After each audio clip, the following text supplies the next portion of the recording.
Sunke Ravi BRS నేత మాజీ MLA phone line లో ఈ అంశంపైన స్పందించేందుకు సిద్ధంగా ఉన్నారు. వారితో మాట్లాడదాం. రవి గారు నమస్తే.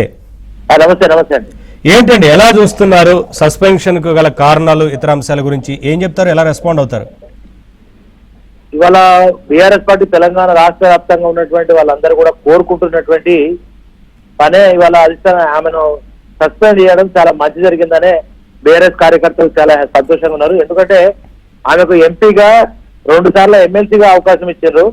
మరి సొంత పార్టీ మీదనే ఆమె హరీష్ రావు గారి మీద, సంతోష్ కుమార్ గారి మీద మరి ఆ కామెంట్లు చేయడం, గత కొంతకాలంగా ఆమె పార్టీలో ఉన్నట్టే అటు కేసీఆర్ గారిని మెచ్చుకుంటున్నట్టు ఆ పార్టీ మీద ఆమె విషయాన్ని చెబుతున్నటువంటి సందర్భం జరిగింది కనుక ఆమెను సస్పెండ్ చేయడమే సరైనటువంటి మార్గం అని బీఆర్ఎస్ పార్టీ కార్యకర్తలు అందరూ కోరుకున్నదే జరిగింది. ఇప్పుడు పార్టీకి చాలా మంచి భవిష్యత్తు ఉంటుంది. నిన్నటి వరకు అనేక మంది కాంగ్రెస్ వాళ్ళు కూడా దానిలోనే ఉండి ఇట్లా రకరకాల కాంగ్రెస్ కానీ బీజేపీ కానీ రకరకాల మాట్లాడారు. ఏది మాట్లాడినా అధిష్టానం మంచి నిర్ణయం తీసుకున్నది.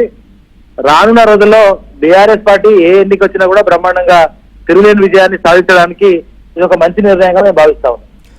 పార్టీ విషయంలో అలాగే జరిగిన అవినీతి విషయంలో వారు చేసిన వ్యాఖ్యల గురించి ఎలా మాట్లాడతారు, ఎలా సమర్థించుకుంటారు? చాలా మాట్లాడుతూ వచ్చారు హరీష్ రావు గురించి, అలాగే ఇతర నేతల గురించి కూడా మాట్లాడుతూ వచ్చారు కదా, ఎలా ఏం చెప్తారు? ఇవాళ కొత్తగా హరీష్ రావు గారు అవినీతి గురించి ఆమెకు గుర్తొచ్చిందా? ఎప్పుడు హరీష్ రావు గారు ఇరిగేషన్ మినిస్టర్ ప్రభుత్వం వచ్చినప్పుడు 2014లో ఉన్నారు.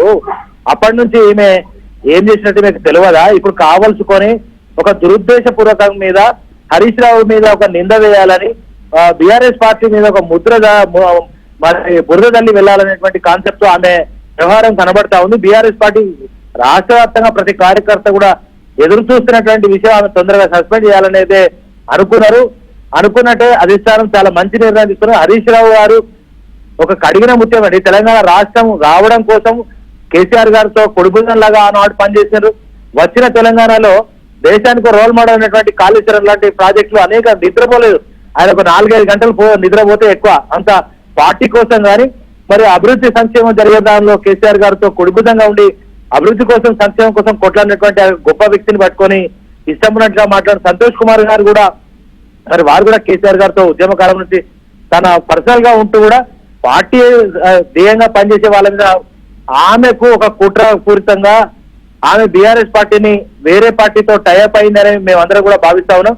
ఒక కుట్ర చేసి కేసీఆర్ బీఆర్ఎస్ పార్టీ మీద ముద్రేసి హరీష్ రావు గారి మీద ముద్రేసి బురద తల్లి ఆమె బయటకు పోవాలని అనుకున్నది కనుకనే ఇట్లాంటి వ్యాఖ్యానాలు చేసిందనేది బీఆర్ఎస్ పార్టీగా మేము భావిస్తా ఉన్నాం. ఏం జరిగినా తెలంగాణ రాష్ట్రంలో బీఆర్ఎస్ పార్టీ కార్యకర్తలు ఇది హర్షించదగ్గ విషయం అని చెప్పి నేను భావిస్తా ఉన్నా. రవిశంకర్ గారు, పార్టీలో చర్చ జరిగిందా? అంటే కవిత గారు చేస్తున్న ఆరోపణల విషయం కావచ్చు, గతం నుంచి మాట్లాడుతున్న వ్యాఖ్యలు కావచ్చు, ఈ అన్ని అంశాలపైన అసలు పార్టీలో చర్చ జరిగిన తర్వాతే ఈ నిర్ణయం తీసుకున్నారా, లేదంటే నేరుగా కేసీఆర్ గారే సస్పెన్షన్ వేటు వేశారా? ఏం జరిగింది పార్టీలో చర్చ అనేది? యాక్చువల్ గా ఆమె తీసుకున్నటువంటి ఎప్పుడైతే ఎయిర్పోర్ట్ నుంచి వస్తున్నప్పుడు ఆ లెటర్ విషయంలో మాట్లాడినప్పటి నుంచే పార్టీలో సుదీర్ఘంగా చర్చ నడుస్తుంది. కానీ కేసీఆర్ గారి గౌరవ మరి తెలంగాణ జాతిపిత ఆయన కూతురు కనుక ఆమెకు ఆ గౌరవాన్ని ఇవ్వాలని చెప్పి పార్టీలో చాలా మంది కూడా ఆలోచన చేశారు.